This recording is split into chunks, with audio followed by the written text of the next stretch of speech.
Today's text comes from the Gospel of Luke, chapter 10, verses 38 through 42 in your Pew Bible. It is on page, what page is it? 845. The title of today's sermon is Distracted, and the theme is Finding Focus. As they went on their way, he entered a certain village where a woman named Martha welcomed him. She had a sister named Mary who sat at Jesus' feet and listened to what he was saying. But Martha was distracted by her many tasks. So she came to him and asked, "Lord, do you not care that my sister has left me to do all the work by myself? Tell her to help me." But the Lord answered, "Martha, Martha, you are worried and distracted by many things, but few things are needed. Indeed, only one.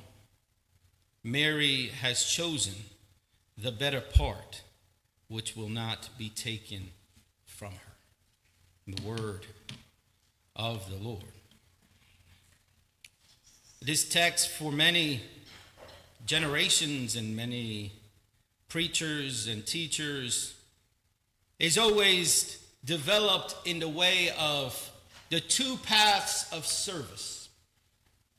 There's the path of contemplation, which Mary took by sitting at Jesus' feet, and the path of Martha, who is the service-oriented working and doing.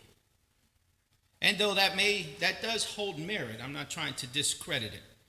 But there's also a lot more happening than just spiritualizing it to the two paths of contemplation or service and work. There's a lot happening in the dynamic of what's occurring in the midst of this household that belongs to Miss Martha. For it says that Martha was the one who welcomed Jesus into her house. And in terms of Aramaic, the name and word Martha means mistress or Lord and Master. The male version would be Lord and Master. The female version would be mistress. So she is not the woman of the house. She is the Lord and Master or mistress of the house. It is her house. It is her place. And she has welcomed Jesus into her place. She has brought Jesus and welcomed him into her sanctuary of her home. So she's bringing and allowing Jesus to come in to share. So she here, Martha, the Lord and Master or mistress of the household, has invited the teacher and rabbi who has been changing the world even as he's doing his ministry in this small part of the world. We know that his words are going to go out and penetrate more than billions and billions of people for thousands of years. She welcomes and opens her house to him. Her sister, Mary, who happens to be part of the people around Jesus as well, decides that she needs to sit and she needs to listen. This is also breaking the stereotypes and the rituals and traditions of the time. In this time, women had their place and men had their place. The men would sit in the open area with the teacher or person that was invited, and they would sit together where they would learn. The women would be on the side and in the kitchen, making sure that they were bringing all the things that the men needed. Mary decided that she was not going to play by those rules. It seems to be a Mary trait, right? She said, I am going to be a disciple of Christ and learn his feet. There was an opportunity to do it, and she took it. But this story today we're going to talk about is about Martha. Because Martha is more like all of us.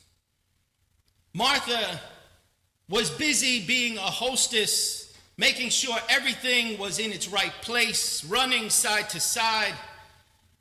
Even though she invited Jesus, as I said, the master who was changing people's lives in that moment, the master who would change people's lives into the future, the one who is the Christ, the one they were waiting for, the Messiah that they had waited generations and thousands of years for, was in her house, but she couldn't see past what was before her. And sometimes that's where we are, right? We can't see the forest for the tree that is in front of us. Sometimes it's outside interference and distraction. Sometimes it's that. What you're hearing right now is Angel's inner dialogue. Sometimes we help each other focus, but other times I just throw things in there to kind of see if he's able to continue. So you might hear me a couple of times throughout this sermon because I want to share with you all what I share with him as he's trying to preach and teach and to help others. I sometimes throw songs and throw tidbits of things that are going on in the mind in here. So I'll share it with you all as we talk about distractions. Sometimes we're distracted by our own inner voices. And I'm not talking about the, schizophrenia.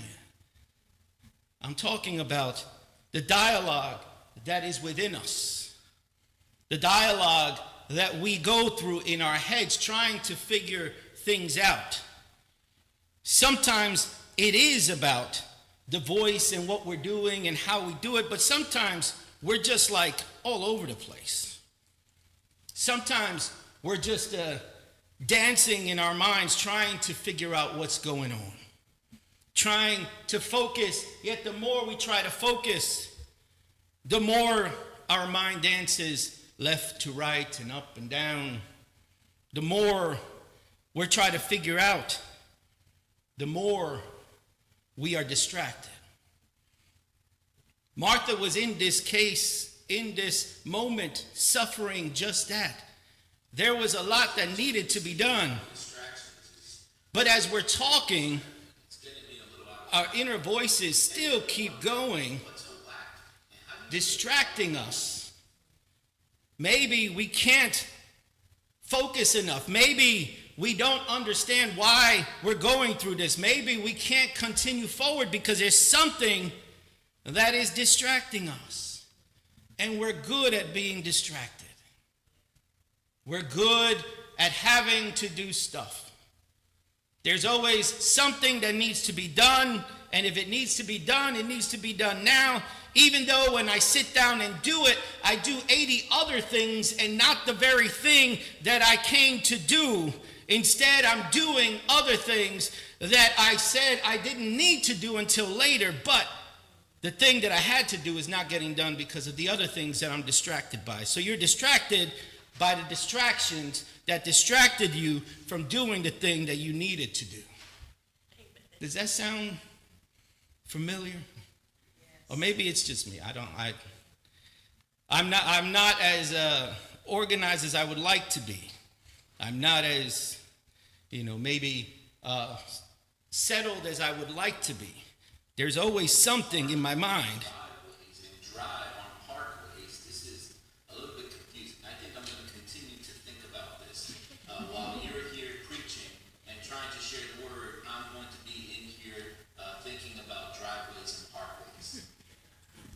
It happens. When you're trying to get the words out, something happens within.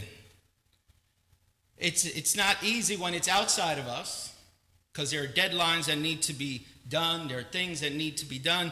It's not easy when it's inside because no one else can see it, so we're just the ones who are going through it.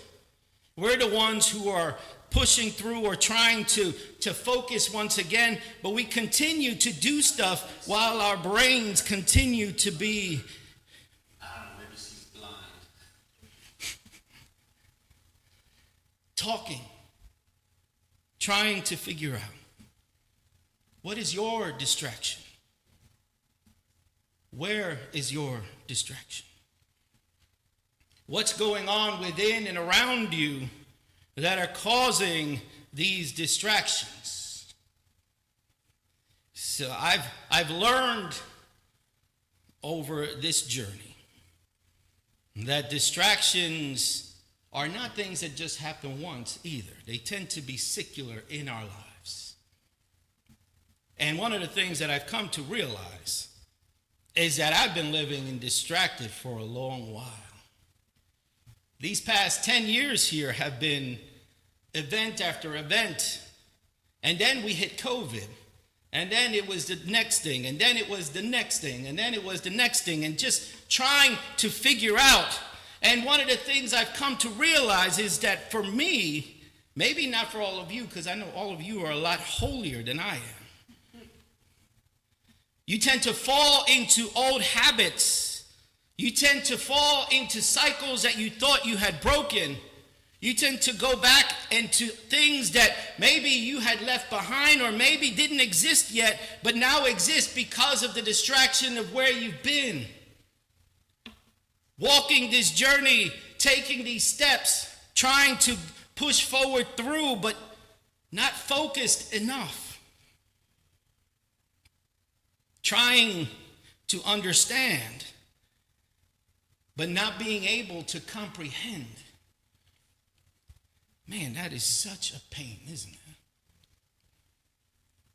Wanting to change the circumstance, but being unable, not because you can't, but because you don't understand why you can't see it.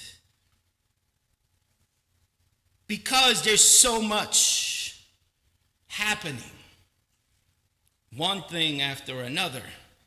And that's how life gets overwhelming, isn't it? It's always one thing after another, and just when you think you're getting out of it, you're like, something else, another worry, another stress. I'm going to keep a positive attitude this time, but then another stressful moment, situation, or circumstance happens. There's nothing we can do except choose not to stay in that chaos. We can choose to change the situation. Once we've come to the realization of what's happening, how it's happening, and why it's happening, now it's time to do the change that needs to be done. How do we do it? Well, it's one step at a time. You didn't get to this moment just overnight. And you're not going to change this moment just overnight. It's going to take a process of breaking the cycles, a process of breaking the things that have been built up through the moments of distractions, through the moments of the difficulties, through the things you have been through, the lessons that you have learned, the lessons that you have forgotten that need to be remembered. Because often, what all of this leads to is just a living of a life of exhaustion. How many times do you ask someone how they're doing, and their answer is, I'm tired. I'm exhausted. That exhaustion comes from that distraction. It's tiring being all over the place. That's exhausting. It's exhausting trying to find focus in the midst of all the noise. It's tiring. But there's hope. Yes, you can be Martha and in service and doing. But you have to take moments like Mary and just sit. The distractions be damned. They're going to be there. You're going to break them. But you have to make the choice to just stop. Just stop. The stress, the distractions. Sit at the feet of the one you have invited into your home. Sit alongside the one you claim to believe in. Sit and listen to the one whom you believe to be your Savior. Stop, be still, and know that Jesus is God.